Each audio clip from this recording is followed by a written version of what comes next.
આજરોજ ખર્ચીકર ખાચા યુવક મંડળ રાવપુરાના ગણપતિની મૂર્તિને રણમુક્તેશ્વર મહાદેવ વાડીથી રાવપુરા ગણેશ યાત્રા દ્વારા લાવવામાં આવનાર હતા। તે માટે યુવક મંડળના પ્રમુખ વીરુ શર્મા દ્વારા પોલીસને 6મી તારીખે અરજી આપી 10મી તારીખ માટે પરમિશન માંગવામાં આવી હતી, ત્યારે પોલીસે તેમને આ બાબતે આજ દિવસ સુધી પરમિશન આપી ન હતી। મંડળના પ્રમુખ તથા મંડળના સર્વે કાર્યકરો અને પોળના રહીશો આજરોજ ગણપતિની મૂર્તિ લેવા રણમુક્તેશ્વર મહાદેવ પાસે ભેગા થયા, ત્યારે પોલીસ દ્વારા તેમને આ યાત્રા માટે પરમિશન આપેલ ન હોય તેમને ત્યાં રોકી રાખવામાં આવેલ। આજરોજ ગણેશજીની મૂર્તિ લાવવા માટે મંડળ દ્વારા સર્વ પ્રકારની તૈયારીઓ કરવામાં આવેલ છે તથા ડીજે બાબતે પણ તેમને ના કહેતા તેઓ ડીજે પણ વગાડતા નથી, પણ ઉજ્જૈનથી આ માટે ખાસ તેઓએ વર્લ્ડ રેકોર્ડ હોલ્ડર ડમરૂ વગાડનાર મંડળને આ માટે ખાસ આમંત્રિત કર્યા છે। મંડળના સર્વ કાર્યકરો અને સભ્યોએ જણાવ્યું છે કે જો અમને પરમિશન આપવામાં નહીં આવે તો અમો અહીંથી ઘરે જવાના નથી અને અમે અહીં જ બેસી રહીશું। ડીસીપી ઝોન 3 ડૉક્ટર લીના પાટીલ, પન્ના મોમાયા તેમજ એસીપી નીનામા ત્યાં હાજર રહી મંડળના સભ્યોને સમજાવવાનો પ્રયત્ન કરી રહ્યા છે। આ વિષયમાં ત્યાંના સ્થાનિક કોર્પોરેટર તેમજ નેતાઓ નબળા પુરવાર થયા છે તેવું જણાઈ આવે છે।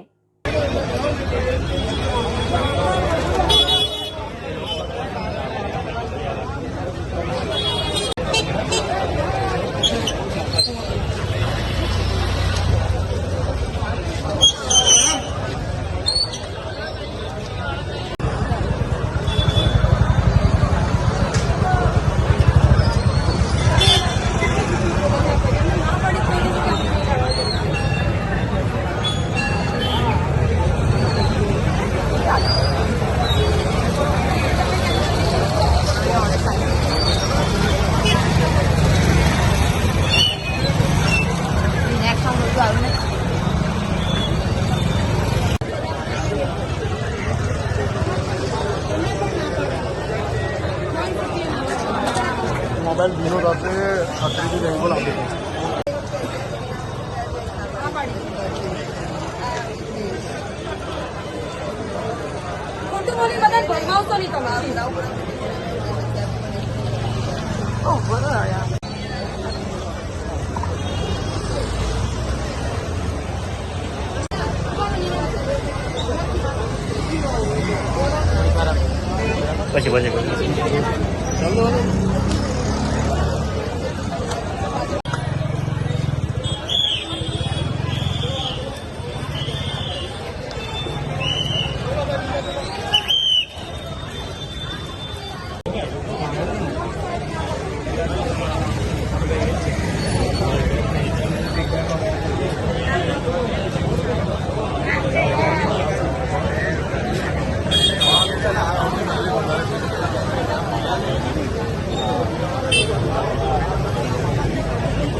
हाँ बोलो बोलो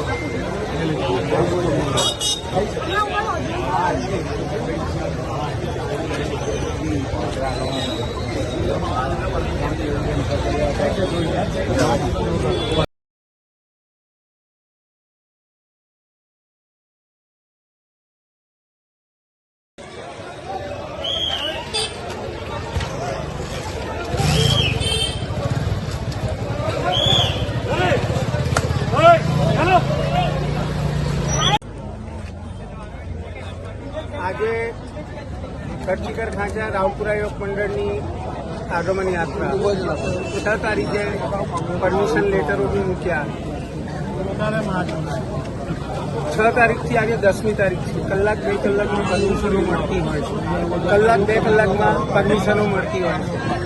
આજે આપણા દેવની યાત્રા અમે એમને કીધું કે ડીજે નહીં, તો અમે એ બી તૈયાર થયા ડીજે નહીં। 5મી તારીખે ઉજ્જૈન ખાતે જે મહાકાલના મંદિરમાં જે વર્લ્ડ રેકોર્ડ ગિનીસ બુકમાં થયો, એ લોકો આપણા ત્યાં આપણી સંસ્કારી નગરીમાં ડમરૂ વગાડવા પધાર્યા। આજે વિચાર કરો એ લોકો શું ઇમ્પ્રેશન લઈને જશે। એમને અમે એટલું કીધું કે ભલે તમે ડીજેની પરમિશન ના આપી કોઈ વાંધો નહીં, અમને અમારા ગણપતિ દાદાને અમારા નિજ મંડળે આજે નક્કી થયેલું છે. બધા જ ની એક ઉત્સાહ હોય છે કે પોતે નક્કી કરેલા તારીખે એ એમને લઈ જઈએ. આજે એટલા બધા સ્ટબનનેસથી કહેવામાં આવી રહ્યું છે કે નહીં, ગણપતિ બી અહીંથી નહીં હલે. સમજણ નથી પડતી કે આ શું થઈ રહ્યું છે. ગણપતિ અહીંથી નહીં હટે તો તમે આગામી સમયમાં આગળ એ જ છે કે અમે બી અહીંયા બેઠા છે. આ રીતના અમે અમારાથી કોઈનાથી ગીલા શીખવા નથી, પણ આ રીત નથી. જ્યારે અમે એટલા સંવેદનશીલ વિસ્તારથી આવતા હોઈએ અને હિન્દુત્વ માટે જ્યારે જરૂર પડી હોય ત્યારે અમે ઊભા રહેતા હોઈએ. આજે આવા દિવસો આવી ગયા કે અમારે ગણપતિ દાદાની યાત્રા કાઢવાની બી બિલકુલ અમે કીધું ખાલી ઢોલ ત્રાસા પર લઈ જઈએ એના માટે બી ના પાડવામાં આવી. અગાઉથી પરમિશન તો લીધેલી હતી ને? પરમિશન માટે લેટર મૂકેલા હતા, 6 તારીખથી લેટર મૂકેલા હતા. અલ્લે તલ્લે કરતા હતા, નહીં આજે નહીં, કાલે નહીં, પરમ દિવસે નહીં. આ ચાલતું રહ્યું. કાલે મને એવું કીધું કે હવે કેન્સલ. આપ વિચાર કરી શકો, આટલું મોટું આયોજન કરીને અમે બેઠા હોય અને તમે આગલા દિવસે બોલાવીને કહો કે અમે પરમિશન નહીં આપીએ, અને એ ગણપતિ દાદાને કાઢવાની પરમિશન નહીં. બધા કરતા તો એ શ્રેષ્ઠ છે ને. બીજા બધા પરમિશનો તમે જે કોઈ બી XYZ માટે રાખતા હો, પણ દાદાના માટે તો